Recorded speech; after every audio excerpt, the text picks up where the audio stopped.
Good morning friends. Market open అయింది.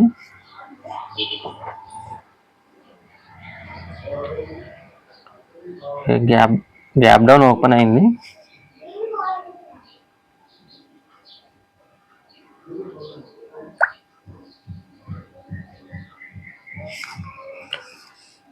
Okay, మన strategy 1 minute స్ట్రాటజీలో చూద్దాం.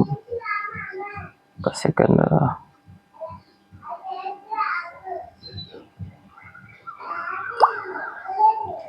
ఎప్పుడైతే ర్యాలీ జరుగుతుందో షూర్గా గ్యాప్ని ఫిల్ చేయడానికి ప్రయత్నిస్తుంది. ఎక్కడంటే ఈ ఏరియాని ఫిల్ చేయడానికి ప్రయత్నిస్తుంది. లెట్స్ వాచ్ ఏం జరుగుతుందో. ఓకే, ఈరోజు మనం కాల్ సైడ్ ఉన్నాం. నెక్స్ట్ ఫిబొనాచి తీసుకుంటున్నా. కాల్ సైడ్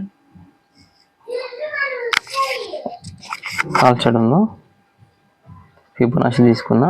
ఫిబొనాచి ఓ లైన్ పెడుతున్నా. ఓకే,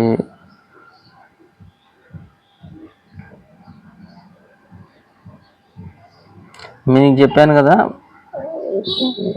ఇది ఒక సపోర్ట్ జోన్ లా పనిచేస్తుందని. ఓకే,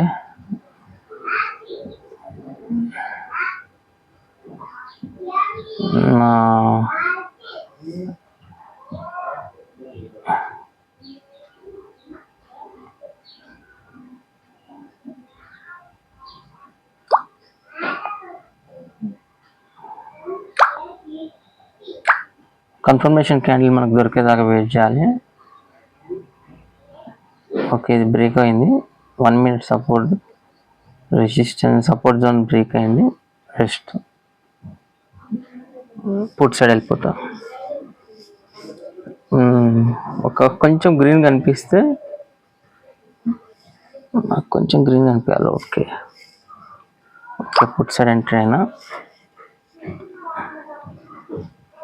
చూద్దాం. నా స్టాప్ లాస్ వచ్చేసి ఇదేనండి. పుట్ సైడ్ ఎంట్రీ అయినా స్టాప్ లాస్ ఇదే. ఓకే, ఆల్మోస్ట్ నా టార్గెట్ దగ్గరకు వచ్చాను. మళ్ళీ వెళ్ళాను. ఓకే, నెవర్ మైండ్, వెయిట్ చేద్దాం.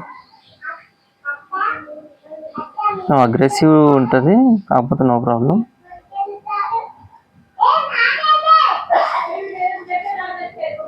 ఓకే,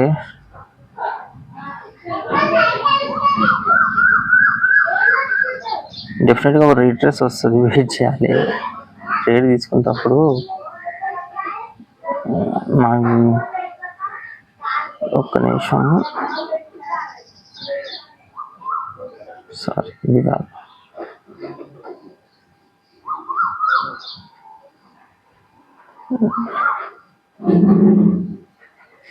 ఓకే, టార్గెట్ అచీవ్ అయిందండి. స్క్వేర్ ఆఫ్ చేసేస్తున్నా. ఈ రోజుకి ఇంతేనండి. Thank you very much. మీకు వీడియో షేర్ చేస్తా. ఎందుకు నేను ట్రేడ్ తీసుకున్నాను అనేది ఖచ్చితంగా క్లియర్గా చెప్తా. వన్ థింగ్, ఇక్కడ ఈఎంఐ డౌన్లో ఉంది, క్యాండిల్ పడింది, రీట్రేస్ వచ్చింది, పోతుంది. ఓకే, రీట్రేస్ 50% రాలేదు కదా అని మీరు అంటారు. జస్ట్ నేను రీట్రేస్ 1500 రీట్రేస్ మీకు కరెక్ట్గా 100% రాలే కదా. ఓకే, నేను చెప్తా, చూపిస్తా. Okay, done. నేనేమన్నా ఇది ఈ ఏరియా మనకు సపోర్ట్ అవుతుంది. ఎప్పుడైతే బ్రేక్అవుట్ అయిందో అది రెసిస్టెన్స్గా మారుతుంది. జస్ట్ మనకి ఇది బ్రేక్అవుట్ అయిందని కన్ఫర్మేషన్ తర్వాత ఇటు వచ్చేసినాం. ఇదన్నా అందుకని నేను ఎంట్రీ తీసుకున్నా.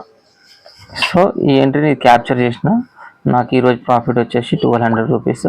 మీకు షార్ట్ వీడియోలో కూడా క్లియర్గా క్లీన్ పెడతా, చూడండి. Thank you very much friends.